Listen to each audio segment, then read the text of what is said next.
August 2nd, 2012, Thursday. Midas could not stop talking to his parents about the day before and the big breakthrough he had made with his powers. He continued to talk up until 07:30. Father told Midas they could talk more about it tomorrow, and that Midas needed to have breakfast. Midas entered the dining area and looked about to see all the other students eating breakfast in their packs. Virtuoso saw him as soon as he came into the room. "I have your seat over here," Virtuoso thought to Midas. "On my way," Midas thought back. "Midas, come here," Olympian said from across the room. Midas looked over to see Olympian sitting with the other hitters at the table. Midas started to walk over to them to see what they wanted. "Just a second," he thought to Virtuoso. "Olympian, what can I do for you this morning?" Midas said. "I was telling them that you made the pit bigger. They think I'm trying to put one over on them. Tell them." Olympian was pointing at the other hitters at the table. "It's true." Midas didn't know how to look convincing, so he didn't try. "No matter transmuter can control that much matter," Orbit said bluntly. "You saw me change the pit floor to metal and back to gravel. There's a difference between changing and making it move. The second one is much harder. I did it." Midas shrugged his shoulders. "Don't believe me if you don't want to, but when you see the new pit, you figure out how I did it." "What's the most matter you can move?" Orbit asked him. "Right now, I'm going to try to move breakfast that weighs less than my head into my stomach," Midas said as he walked backwards away from the table. The other hitters laughed, but Orbit was annoyed. She was sure something else was going on. She was certain no transmuter could make that much metal move.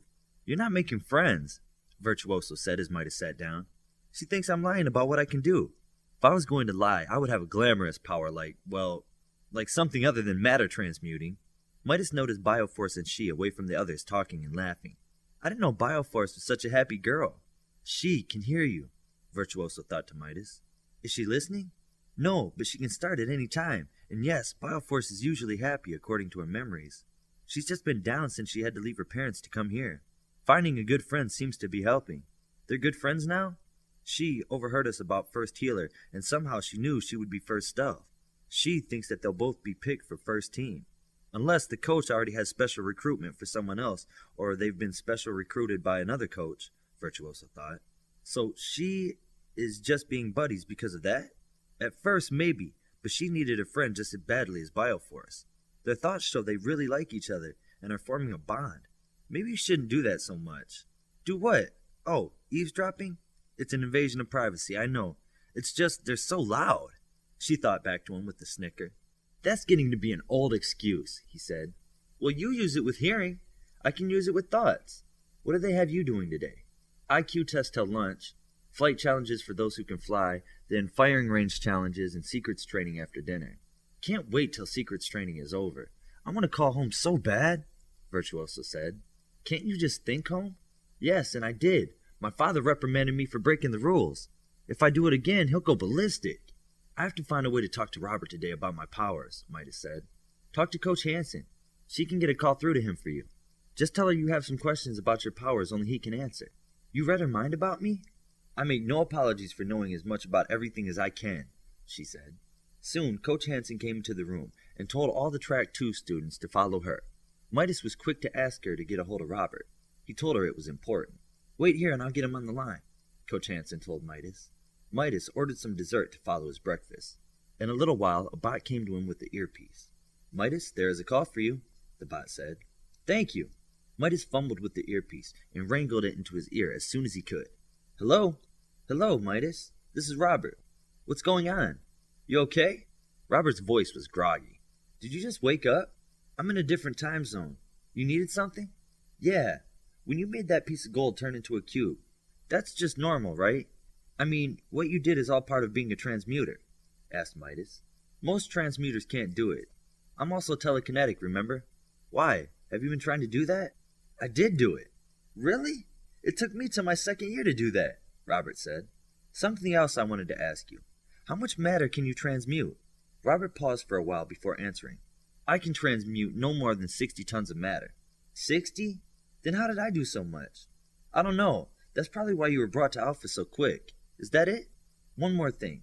If you make 60 tons of steel, can you make it do stuff?" "What do you mean, do stuff?" "Could you make a 60-ton steel monster walk around?" Midas asked. Robert laughed. "No, I would just reshape it, make it flow. The steel would not have strength to move. My telekinesis would have to make it move when it was like a liquid." Robert waited through a long pause. Why? What did you do? I sort of turned the pit into steel, then made it expand and shoved the extra dirt out of the way. Really? That's amazing. You may have the power to animate the material you affect. Was it hard to do? It was hard at first. Then after fixing the cracks and reshaping the pit, the walking spider was a lot easier, Midas said. Spider? I made a giant spider to ride around on while I did work. Listen to me. Keep practicing these new skills. I don't know where they might lead, but that may be where your real power lies. Anything else I can do for you? No. Someone just said that what I did wasn't possible. It made me want to know if it was. Robert chuckled. If you did it, it was possible. Good night. Good night. Midas wondered what time zone Robert was in. Midas then remembered the other red shirts had no duties now. The game room was where he would find them. He was going to not worry about anything for a while and just play. Bioforce and she both left the IQ test together and went back to the hotel dining area to sit and talk. Glimmer and a bunch of the other girls followed her to the dining area. If you're first stealth, why is she head cheerleader? Bioforce asked. I don't know. I don't think she's a bad person. I do think she really wants to prove herself, and like everything, she said. Bioforce tried to keep her next comment in, but couldn't. And you don't want to prove yourself? No. She cocked her head, trying to backpedal. I want to prove myself as the best superhero I can be, not the best cheerleader. Both girls watched Glimmer, with Entourage in tow, take the largest table and pretend not to notice the girl who took first stealth from her. Do you mind if I ask you a personal question? Bioforce asked. If it's too personal, I just won't answer. Why did you pick death as a handle? She looked at Bioforce, dumbfounded. Then she smiled and figured out what she was talking about. If you stretch the translation, she can mean death. She waited for this to sink in. She means 4, she said loudly and leaning forward. 4? Bioforce blurted. All this time you thought my handle meant death? It means 4. Like I've had 3 big superheroes come before me, as in I'm the 4th one in line. Bioforce put both her hands on her face to cover the embarrassment. I'm sorry, my Japanese must be a little rusty. Bioforce was now suppressing laughter. She thought this was funny too. When was the last time you were in Japan? Seeing it on TV is the closest I've ever been to Japan. Oh, never been? On the flip side, have you ever been to Germany or speak any German? No, I've never been and don't speak the language. She nodded in agreement. Okay, at least you had a translation. If your name would have been in German, I wouldn't have had a translation. Thank you. I like the name 4 better than death, by the way. The red shirts came out of the game room and into the dining area, and for the first time in days, they all sat as a group again. Midas was twirling his new ring on his right hand. He made it in between games. Midas wanted to start making the complex super alloy from memory, so he fashioned a band of it around his finger. He told himself he would keep reading its feel until he could make it at will. Just as the red shirts ordered, Coach Spurs walked up to the table. Midas, been looking for you. Can't wait till you students get your own earpieces. The other students in the dining area quested to listen.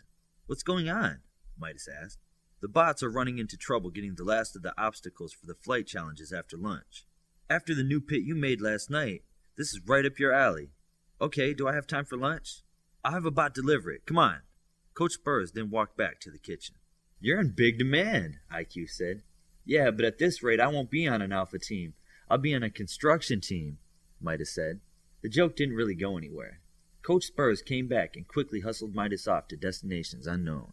The rest of the dining area talked about the coach's visit. What new pit? Seemed to be the consensus. Out in the desert with Coach Spurs, Midas saw the course for the Flyers. The sand seemed to be giving way beneath the temporary foundations, and the obstacles were leaning.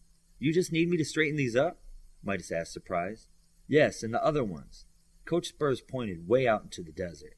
How will I get out there? Sparrow was on its way. I'd have a flyer take you out there, but that would disqualify them to see the course early. Can I get Virtuoso to take me? Coach Spurs thought about that. I think a teleporter would be a great idea, if she knew where to go. Do you know where to go? Midas asked. Yeah.